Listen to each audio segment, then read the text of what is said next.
आज का पहला पाठ प्रेरित चरित अध्याय 10 पद संख्या 34 37 से 43। मृतकों में से उनके जी उठने के बाद हम लोगों ने उनके साथ खाया पिया है।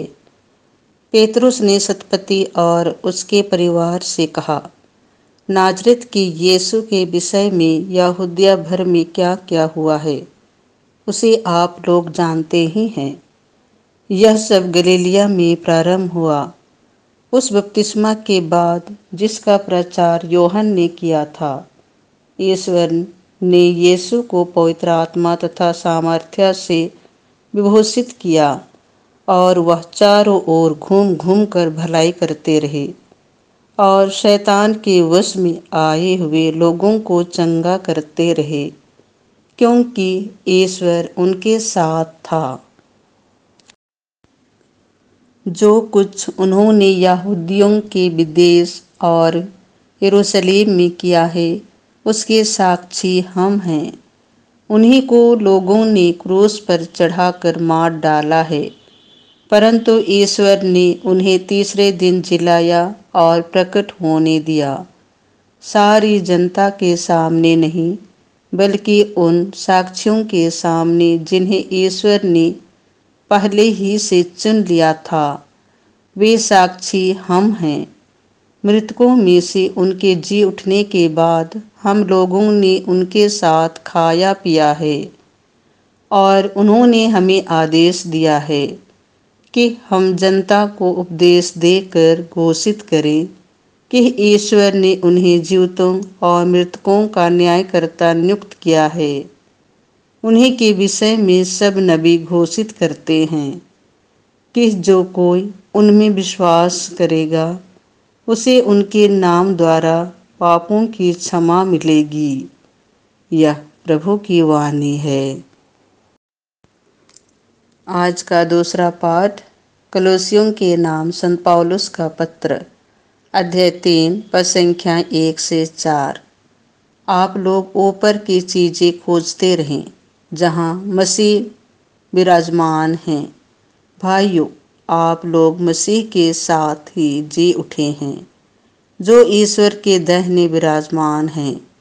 इसीलिए ऊपर की चीजें खोजते रहें। आप पृथ्वी पर की नहीं, ऊपर की चीजों की चिंता किया करें।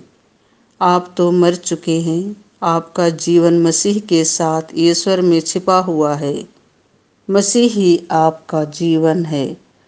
जब मसीह प्रकट होंगे, तब आप भी उनके साथ महिमान्वित होकर प्रकट हो जाएंगे। यह प्रभु की वाणी है।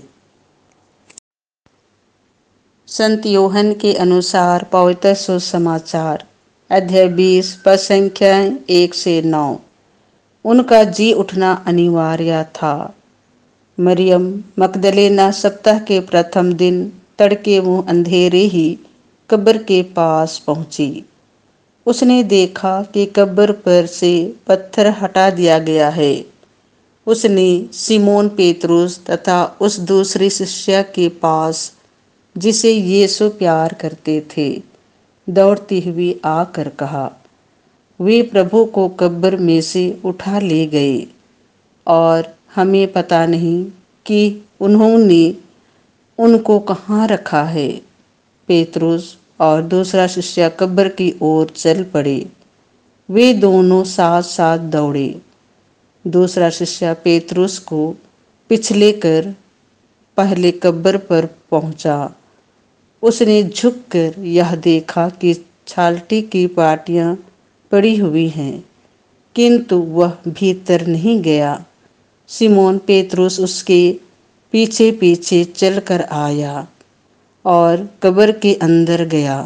उसने देखा कि पट्टियां पड़ी हुई हैं और यीशु के सिर पर जो अंगोछा बांधा था, वह पट्टियों के साथ नहीं, बल्कि तह किया हुआ दूसरी जगह अलग पड़ा हुआ है।